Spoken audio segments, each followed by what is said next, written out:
The 8th house, or Randrabhava, Transformation, Secrets, Rebirth, Cancer Rising, Part 1. The Mind That Must Be Transformed. Cancer Rising is nurturing, protective, emotionally intelligent, and deeply influenced by the tides of feeling. Ruled by the moon, these natives are shaped by connection, memory, and the need for emotional security.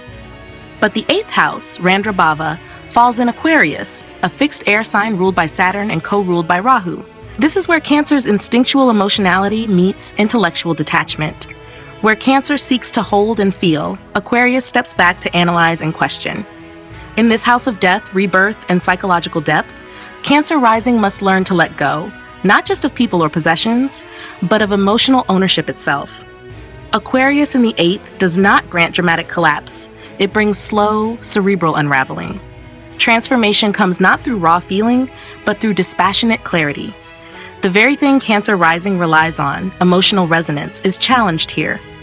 They may go through cold, isolating experiences, emotional cutoffs, sudden disappearances, or karmic betrayals that defy explanation, but each experience introduces them to a truth deeper than feeling, understanding. Cancer seeks intimacy. Aquarius demands detachment.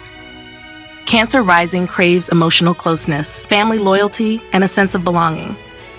But Aquarius in the 8th demands individuation. The emotional bonds they cherish may break or shift into forms that feel less personal, more karmic, fated, or ideological. Losses often carry a collective or societal dimension, separation from community, unorthodox inheritances, or experiences with taboo that challenge traditional norms.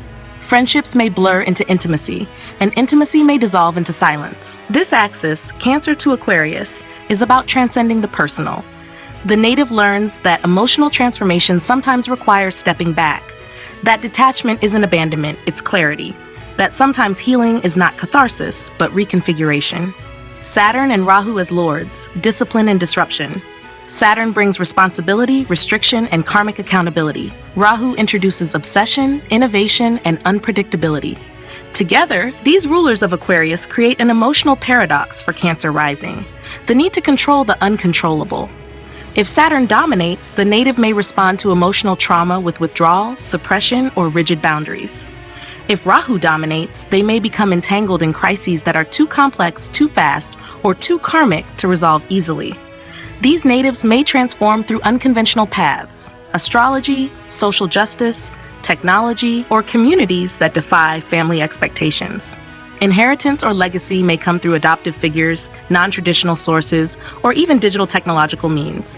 They are destined to learn that transformation isn't always personal, it's systemic, collective, and beyond their emotional frame of reference. Emotional landscape, from intensity to insight. Emotionally, Cancer Rising may find the 8th house disorienting. They want warmth. Aquarius gives cool air. They want roots. Aquarius gives sky. But in time, they learn that not every emotion needs to be expressed, and not every bond needs to be clung to. They develop the ability to be present in pain without being consumed by it. Their intuition becomes more discerning, less reactive. They begin to hold space for others without internalizing every ripple. This is also a deeply psychological and sometimes sexual house. For Cancer Rising, experiences of intimacy may involve distance, experimentation, or taboo. They are drawn to partners who teach them detachment, challenge their emotional patterns, or open doors to alternative frameworks of bonding, sometimes through absence more than presence. Activation years and turning points. The 8th house activates for Cancer Rising at ages 8, 20, 32, 44, 56, 68, and 80. These years often coincide with sharp disruptions in emotional life. Loss of loved ones, existential crises, unexpected financial turns, or brushes with death and transformation that are more intellectual than emotional. At 20 or 32, they may encounter love or loss that shifts their entire understanding of intimacy. By 44 or 56, they develop a clearer sense of emotional detachment as spiritual wisdom.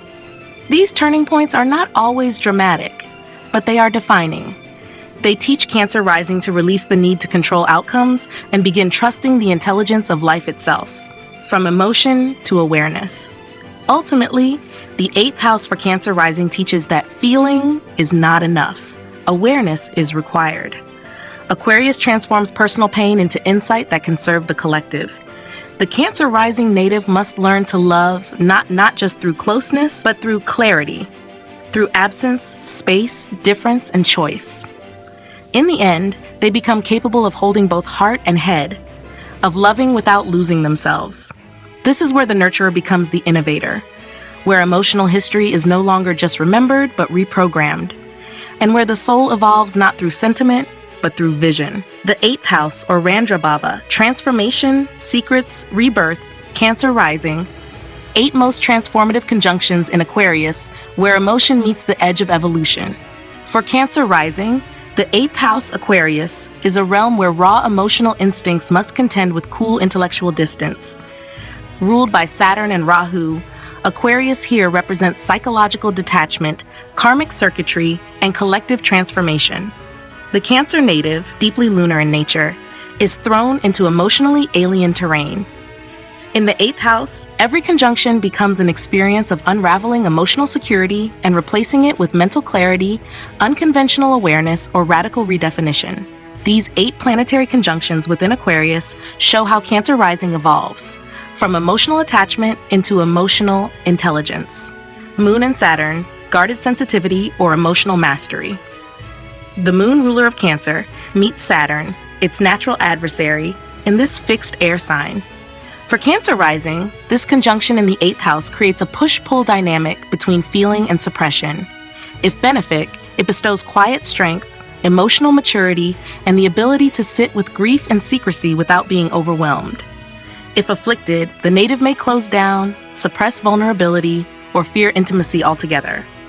Healing lies in building emotional boundaries without turning them into walls. Moon and Rahu, hyper-emotion or psychic burnout. This pairing turbocharges the moon, creating emotional hypersensitivity around taboo, trauma, or shared energy.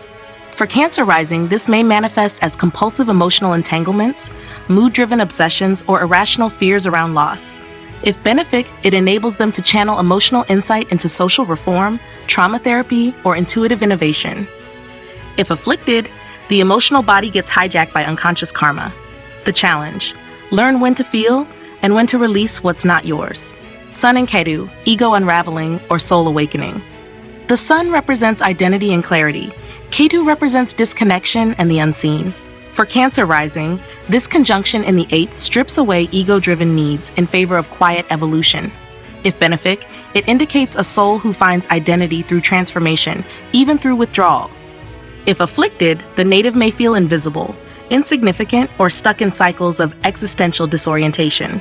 The breakthrough comes in realizing that their true power lies in presence, not performance. Venus and Rahu, irresistible desire or unconventional union. Venus, the planet of love and value, meets Rahu's thirst for the extraordinary in Aquarius. For Cancer rising, this manifests as sudden, karmic relationships or attraction to eccentric, emotionally unavailable partners. If benefic, it fuels a higher love where intimacy is reinvented through equality, innovation, and emotional sovereignty. If afflicted, it leads to cycles of romantic obsession, betrayal, or self-sacrifice masked as love. The transformation occurs when they shift from longing to discernment. Mars and Saturn, controlled force or karmic burnout. Mars ignites, Saturn restrains. In the 8th, this can bring deep sexual discipline, strategic control over crisis, and the power to act when others collapse. For Cancer rising, it creates immense inner tension, action withheld, anger internalized. If benefic, the native becomes a stabilizer during emergencies, capable of handling money, death, or psychological collapse with stoic strength. If afflicted, this may cause chronic frustration, sexual dysfunction, or a fear of taking emotional risks. The path forward is slow mastery. Emotions must be expressed through choice, not compulsion. Mercury and Ketu, disconnected dialogue or hidden genius. This conjunction creates a subtle, unusual intellect, one more intuitive than rational.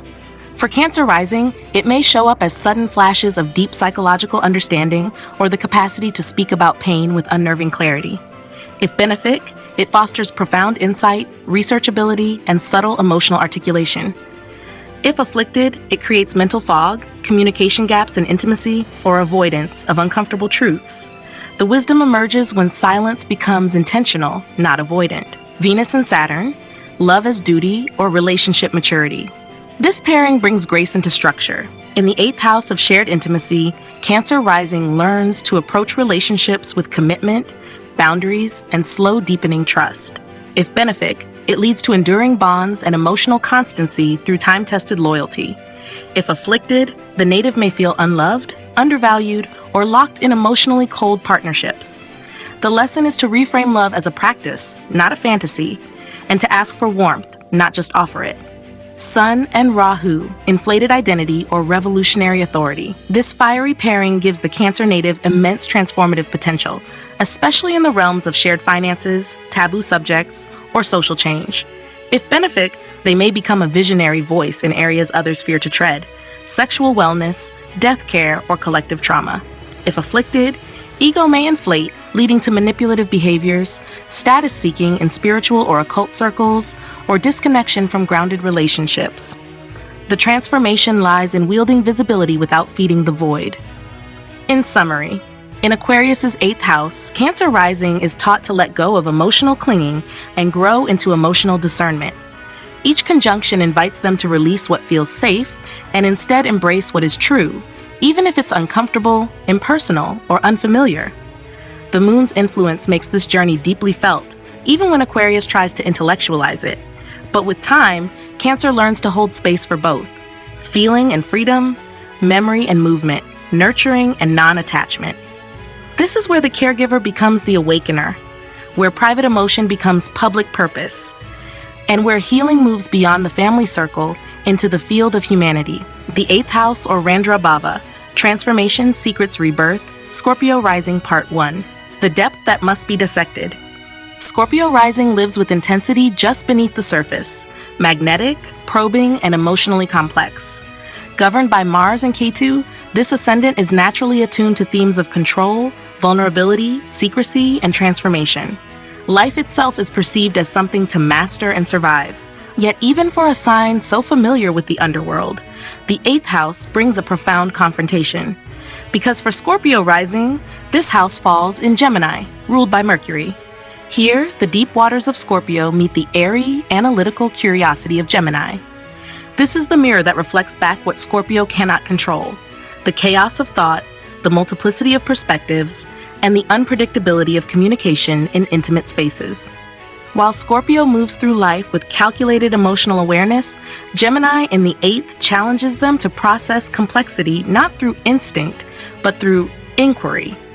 This house doesn't challenge Scorpio through loss alone. It challenges them through the unanswered question, through inconsistency, through change, through duality. Scorpio seeks control. Gemini brings disruption. Where Scorpio rising seeks emotional singularity and absolute loyalty, Gemini introduces fluctuation and fragmentation. Scorpio wants to bind, Gemini wants to move.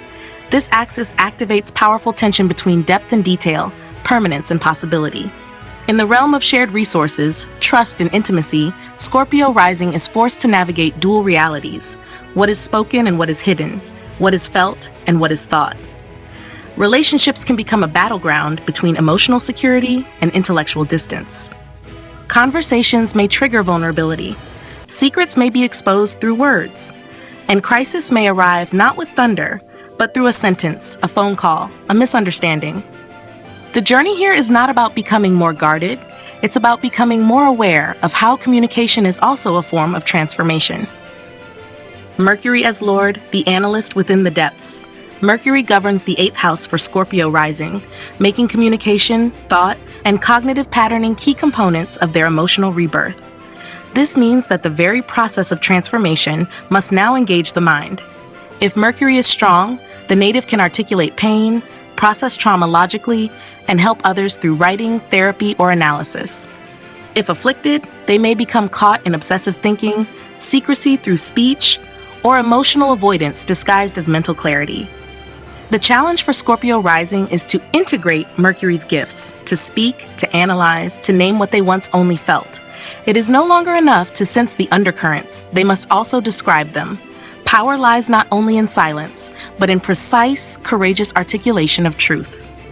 Emotional landscape, from intensity to interpretation. Emotionally, Scorpio rising tends towards silence, depth, and intensity. But Gemini in the 8th house introduces scattered processing, intellectual detours, and emotionally charged conversations. The native may find themselves talking around what matters most, or overanalyzing feelings instead of expressing them. They may also feel unsafe when their privacy is interrupted by questions, curiosity, or inconsistent emotional responses from others. But as they mature, they learn that transformation does not always come through complete surrender. It can also arise from understanding, from framing experience, from making the invisible legible. The emotional challenge is to trust that naming the wound does not weaken it, it initiates its healing. Activation years and turning points. The 8th house activates for Scorpio rising at ages 8, 20, 32, 44, 56, 68, and 80. These years often bring catalytic moments involving communication breakdowns, revelations of secrets, financial changes involving contracts or siblings, or emotional upheaval prompted by a shift in perception. At 20 or 32, they may undergo a psychological dissection triggered by external dialogue. At 44 or 56, they may become healers, therapists, or guides, those who now use Mercury's tools to help others navigate crisis.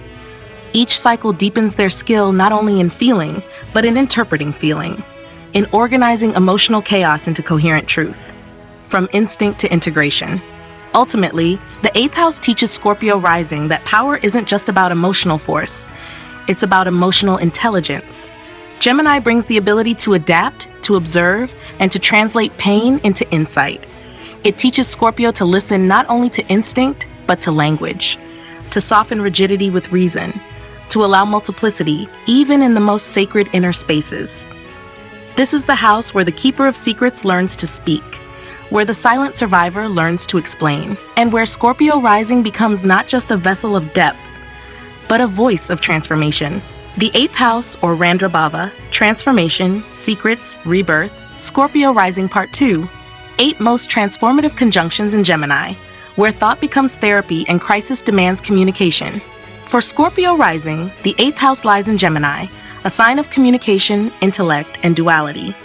Governed by Mercury, Gemini brings verbal agility and cognitive adaptability into a house typically ruled by secrecy, depth, and emotional intensity. This creates an unusual alchemy for the Scorpio ascendant. They must talk through what they would normally keep buried. Here, transformation doesn't just come through loss, it comes through words, perceptions, ideas, and mental reframing. The following 8 conjunctions in Gemini represent profound inflection points, where thought catalyzes healing, speech uncovers truth, and the psyche is rewired through dialogue. Mercury and Ketu, surgical clarity or disconnected logic. This conjunction severs surface-level communication and sharpens perception into something subtle, refined, and piercing. For Scorpio rising, it can result in a mind that penetrates beneath appearances, especially in psychological, metaphysical, or taboo subjects. If benefic, it creates a detached but powerful capacity to articulate hidden truths. If afflicted, it can lead to intellectual isolation, difficulty trusting thoughts, or challenges in verbalizing trauma. The lesson is to trust instinctive knowing and find words for it, however fragmented. Sun and Mercury, clear identity or intellectual inflation. This conjunction merges self-expression with thought. For Scorpio rising, it brings intellectual confidence in navigating crisis, money, sexuality, or emotional vulnerability. If benefic, it grants the ability to explain pain, bring light to secrets, and act as a guide for others facing psychological disorientation. If afflicted, the ego may become tied to being right or having mental control in emotional contexts. True healing comes when intellect serves identity, not the other way around. Moon and Mercury, emotional vocabulary or nervous overload. When the moon meets Mercury in this house, the emotional and mental bodies converge. For Scorpio rising, it often creates a heightened need to talk through feelings, even the darkest ones. If benefic, this offers powerful capacity for therapy, journaling, or teaching about intimate themes. If afflicted, it may result in restlessness, confusion, or detachment from authentic emotional states. The integration lies in allowing both logic and vulnerability to coexist in one voice. Sun and Rahu, inflated persona or transformational visibility. This dynamic pairing can amplify the ego's hunger for attention, especially through taboo topics or personal crisis narratives. For Scorpio rising, it may push them to express what others fear or chase recognition through provocative means. If benefic, it grants charisma, verbal influence, and magnetic leadership in emotionally intense fields.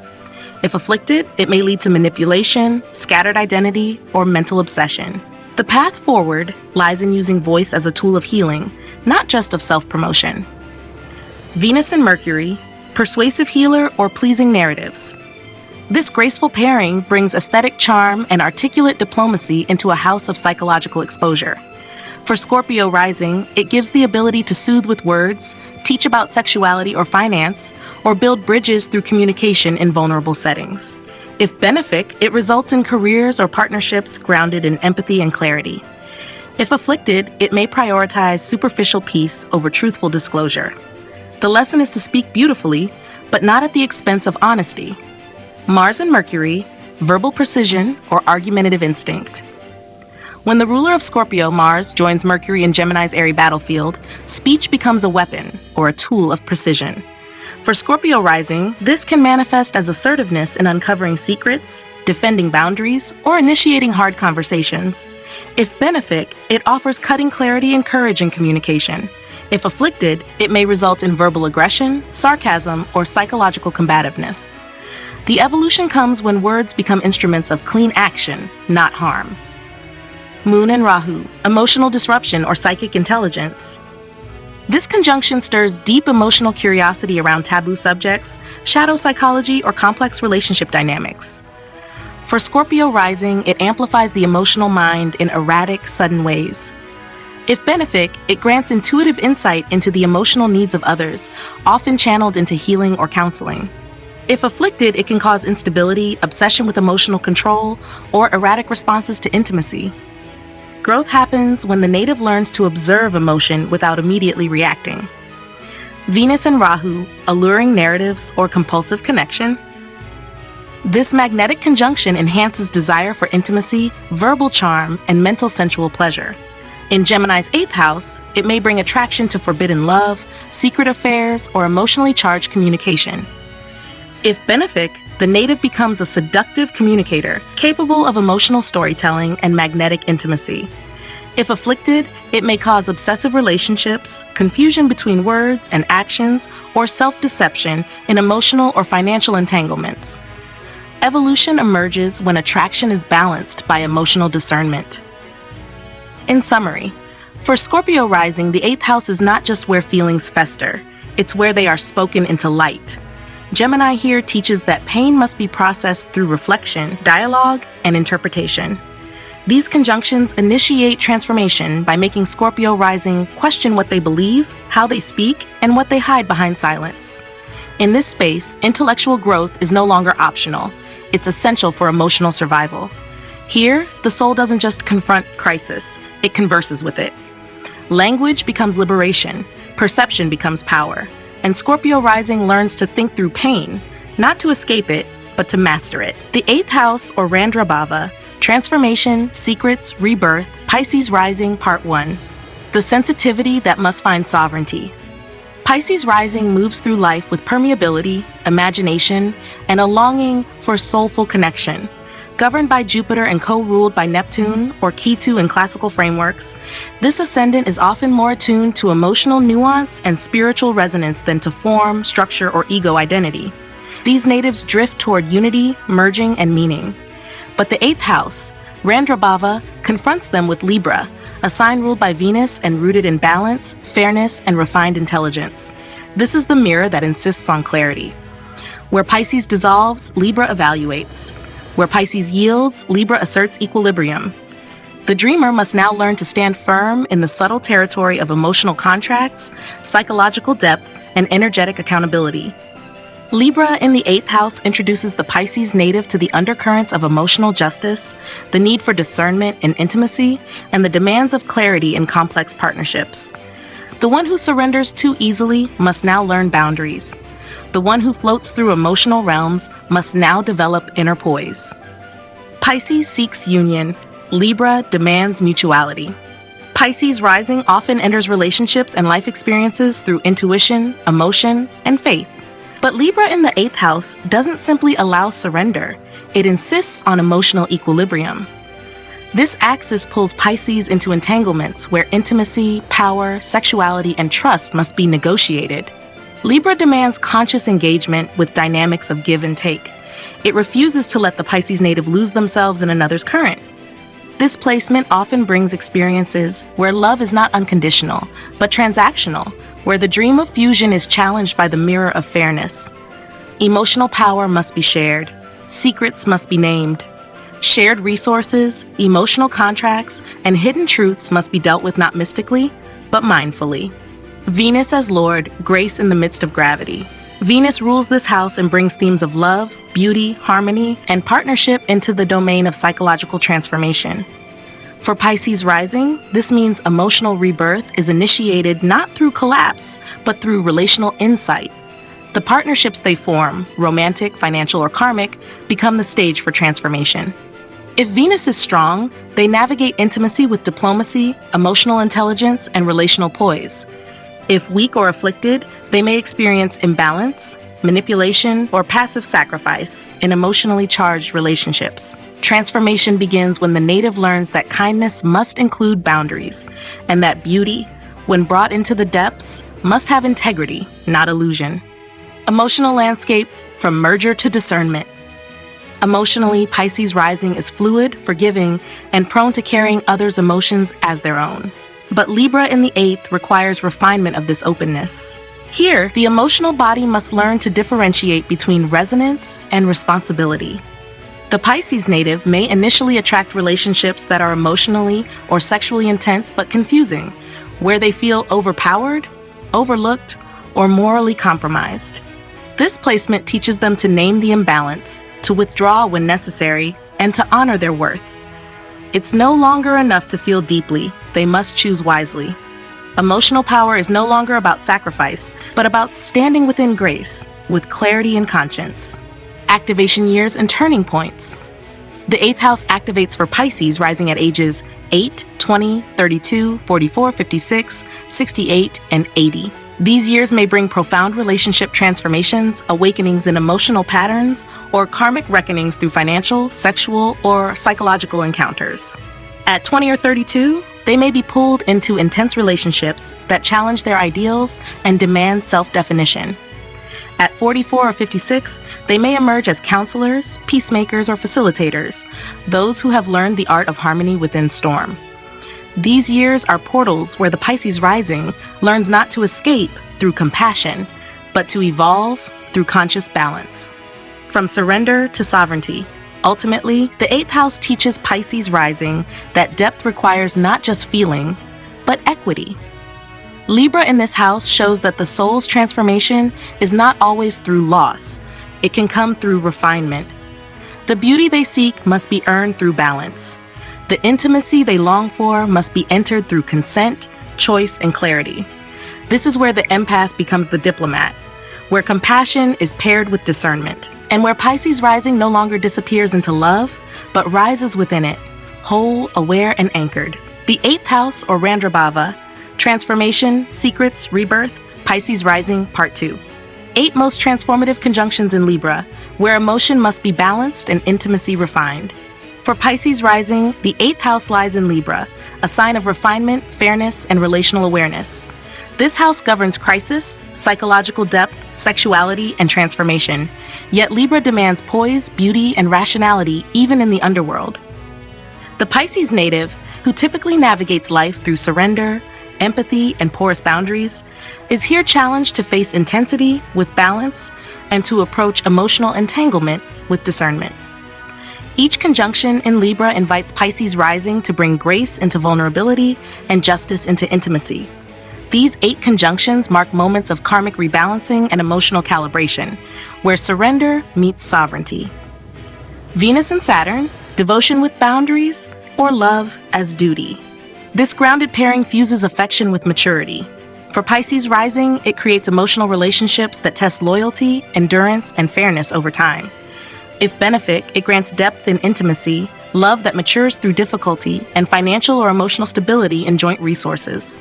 If afflicted, it may produce relationships defined by emotional coldness, guilt, or unspoken sacrifice. The evolution begins when the native learns that love is not just compassion, it is responsibility shared with dignity.